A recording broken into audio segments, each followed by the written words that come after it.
Freunde der Sonne, was geht ab? Willkommen auf dem Shutterspeed-Kanal. Heute mal wieder zu einem neuen Filmtest. Wir haben euch den guten alten Ilford Delta 3200 mitgebracht. Film, der als 3200er angegeben ist. Offiziell im Datensheet steht aber 1000er ISO, was ja trotzdem auch für einen Film schon recht amtlich ist. Ich würde sagen, wir schießen den ganzen Film heute mal mit 1000er ISO, also nicht 3200 obviously. Danach entwickeln wir das Ganze und sprechen auch noch mal ein bisschen über die Bilder. Wir sind heute unterwegs im Düsseldorfer Hafen. Gute Location, denke ich, um ein paar Bilder zu machen. Schön schwarz-weiß. Ich habe die Mamiya mitgebracht, Mamiya 645 Pro TL mit dem 55er 2.8. Und ich würde sagen, wir ziehen mal los. Ich lege den Film ein und ihr seht ein paar Bilder.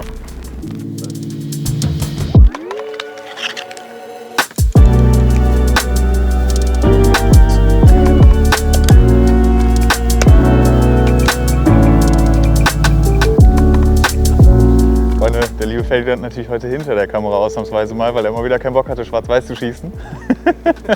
Nein, Spaß. Aber ich hatte irgendwie Bock auf den Film. Und, wir haben gedacht, dann nehmen wir den Ferdi heute mal als Kameramann mit. Ja, wir steppen jetzt einfach mal los. Einfach mal schauen, was es so gibt. Ich habe jetzt gerade noch den Cable Release dran gepackt, weil wir wollen natürlich auch ein paar schöne Belichtungen machen hier. Und ja, kommen wir mit.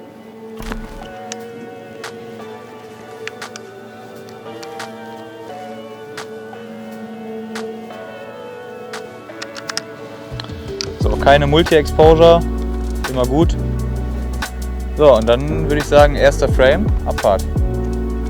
Oder auch nicht, weil ich den Darkslide drin habe. Perfekt. Klassiker. 3, 2, 1.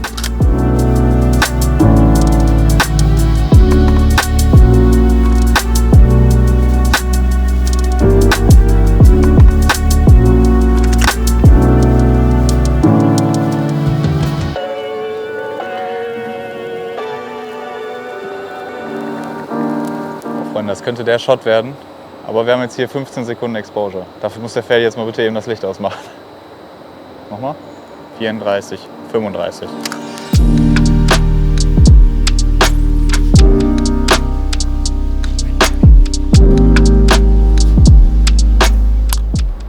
Ich finde es immer so schwer mit dem Waste Level Finder die Frames gerade auszurichten, vor allem wenn es dunkel ist, Alter, das ist so krass. Man sieht halt irgendwie kaum, wie man jetzt gerade die Kamera geneigt hat. Deswegen, ich hoffe mal, dass der Frame gerade wird. Ansonsten, we fix it in post. Aber erstmal mietern. So, machen wir nochmal 15 Sekunden. Frame sitzt. Ich sage euch, Freunde, das ist Frame-Paradies hier. Ich muss sagen, schwarz-weiß plus diese Container wird, glaube ich, sehr nice kommen. Ich meine, ihr habt es schon gesehen, aber... Boah, ich wurde von irgendwas getroffen. What the fuck? Egal. Ich fange an zu zählen. 33, 34, 35.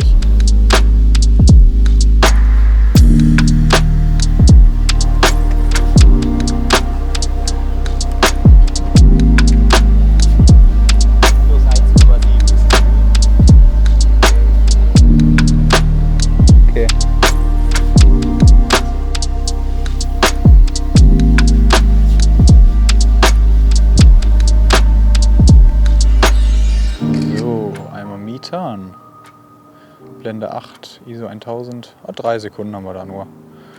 So, jetzt einmal rechnen. 4 Sekunden, easy. 23, 24. Easy, let's go.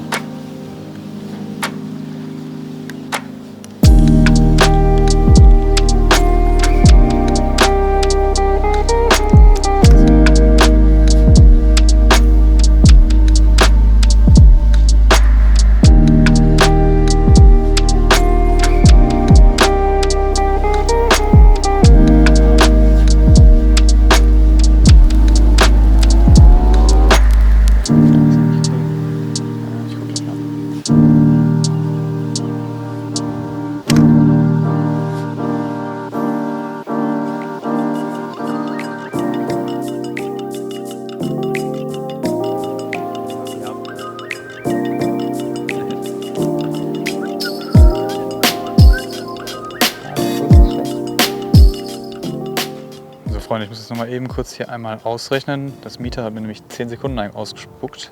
Und falls ihr euch übrigens fragt, für die Leute, die es nicht kennen, wir sind ja jetzt nachts unterwegs. Film ist ja bekanntlich lichtempfindlich. Desto länger man den Film aber belichtet, desto lichtunempfindlicher wird er. Dementsprechend gibt es etwas, das nennt sich Reciprocity Failure. Dadurch müssen wir quasi diesen Lag kompensieren.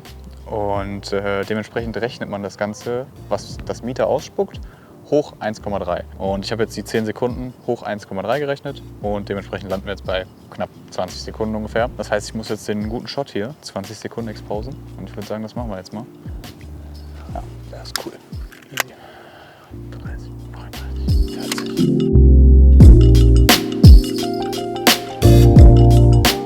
Ich finde es auch lustig, weil ich auch, selbst wenn ich alleine unterwegs bin, einfach immer laut zähle. Irgendwie habe ich mir das so angewöhnt. Das ist, glaube ich, auch ziemlich dulli, wenn man so alleine unterwegs ist und dann mit einmal hörst du da irgendjemand 20, 21, 22. Aber naja, ich meine, es sieht ja sowieso schon dulli genug aus, wenn man hier so rumläuft.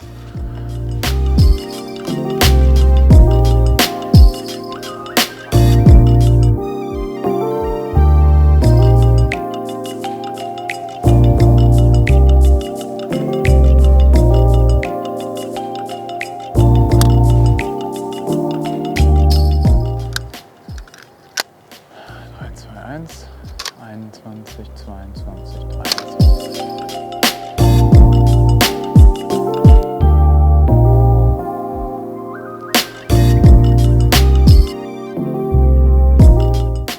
So, Freunde, jetzt wird der Ferdi hier mal wieder als Model missbraucht. Man kennt ihn. Ich hoffe, man sieht mich überhaupt hier hinten. Servus. Okay, 3, 2, 1.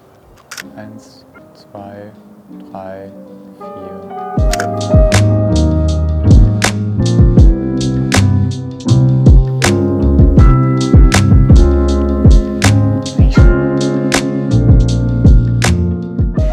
So, Freunde der Sonne, wie ihr seht, sind wir zurück im Auto. Aber ihr wisst ja, die Rolle ist noch nicht voll. Es geht noch mal ein Stück weiter. Aufmerksame Zuschauer werden es vielleicht noch kennen von damals. Der gute alte Cinestill-Spot, wo wir unterwegs waren damals, nachts mit dem Cinestill. Oh, ja, warte mal, müssen wir kurz anhalten. Ich muss mal eben Schrott holen. Gar kein Problem. Bushaltestelle. Ja, die Bushaltestelle ist es, glaube ich.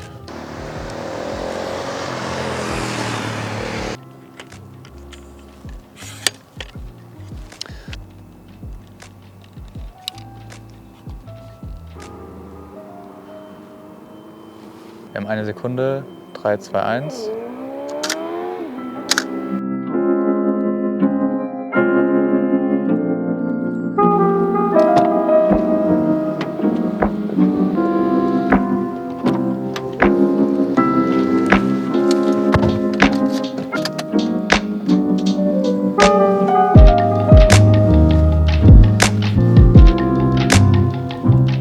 So, kurz unterbrochen worden von einem wichtigen Shot, wie ihr gesehen habt. Ich denke mal, der ist ganz cool geworden. Jetzt weiter zu der Tankstelle. Die berühmt-berüchtigte aus dem Cinestill-Video. Vielleicht können sich ja einige daran erinnern. Aber jetzt heute mal auf Schwarz-Weiß. Ich bin mal gespannt.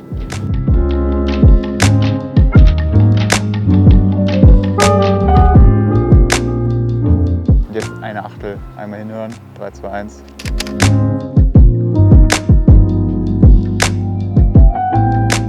Zwei Frames left, meine Lieben.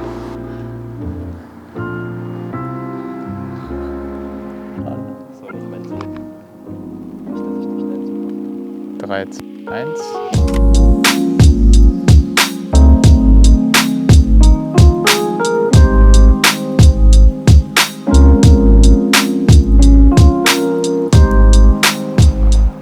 Okay, letzter der Rolle. Ab geht's.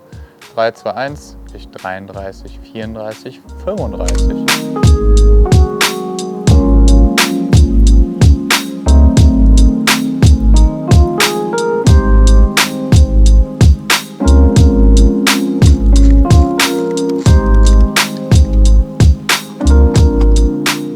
Ihr wisst, always fold under before sealing.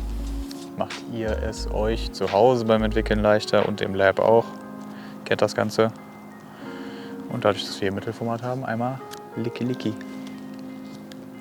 So, Freunde. Zack. Von 3200 geschossen auf 1000. Ich würde sagen, ihr habt die Shots jetzt schon gesehen. Für mich geht es jetzt ins Entwickeln. Und dann quatschen wir später nochmal über die Bilder. Ich würde sagen, wir sehen uns, wenn wir wieder zu Hause sind. Aber jetzt geht es erstmal schlafen. Haut rein. Freunde der Sonne, was geht ab? Wie ihr vielleicht seht, sitze ich doch nicht zu Hause, sondern bin mittlerweile im Urlaub. Ja, muss das Ganze jetzt hier aufnehmen. Aber das ist ja kein Problem. wie ihr gesehen habt, Ilford Delta 3200 haben wir geschossen. Für die ganzen Leute, die es interessiert, wir haben das Ganze entwickelt in Adox Rodinal bzw. Adonal. Habe ich jetzt öfter gehört, dass der Film dadurch deutlich körniger wird und ein bisschen schwieriger ist zu entwickeln.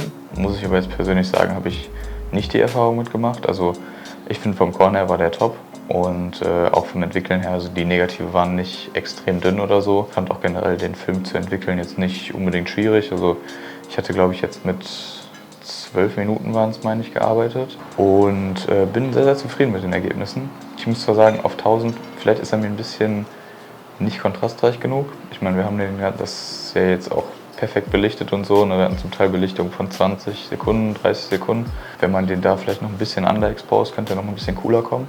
Muss allerdings auch sagen, also ich vergleiche das Ganze immer so ein bisschen mit dem HP5, weil das sonst immer so mein Go-To-Schwarz-Weiß-Film ist. Das Grain ist auf jeden Fall ein bisschen größer beim Delta 3200. Ansonsten würde ich sagen, könnte man auch ähnliche Ergebnisse mit einem gepushten HP5 einfach erzielen. Deswegen muss ich sagen, es ist ein cooler Film, aber ich würde jetzt nicht abstreiten, dass man das gleiche auch mit einem günstigeren HP5 hinbekommt. Das Einzige, was man vielleicht mit dem HP5 nicht ganz so gut hinbekommt, wären Zeiten wie 3200. Ich meine, das haben wir jetzt nicht ausprobiert, wodurch man natürlich noch ein bisschen höheren Shutterspeed fahren kann für eventuell Konzerte oder was auch immer, was man nachts oder im Dunkeln fotografieren möchte. Das ist vielleicht ein Vorteil, da säuft der HP5 dann in den Schatten bestimmt deutlich mehr ab. Ansonsten, ich glaube, 1000 ISO war okay. Ich würde beim nächsten Mal vielleicht auf 1600 schießen, damit er ein bisschen kontrastreicher, ein bisschen dunkler wird. Ich glaube jetzt für so Zwecke, wie wir das geschossen haben, wäre 3200 auf jeden Fall nicht angebracht gewesen. Aber ja, ich denke mal so 1000 oder 1600 kann man auf jeden Fall mal machen. Und genau, ansonsten, wenn ihr noch Fragen habt oder ihr den Film auch schon mal geschossen habt, schreibt uns das Ganze gerne mal in die Kommentare, sagt uns gerne mal, wie ihr den Film fandet.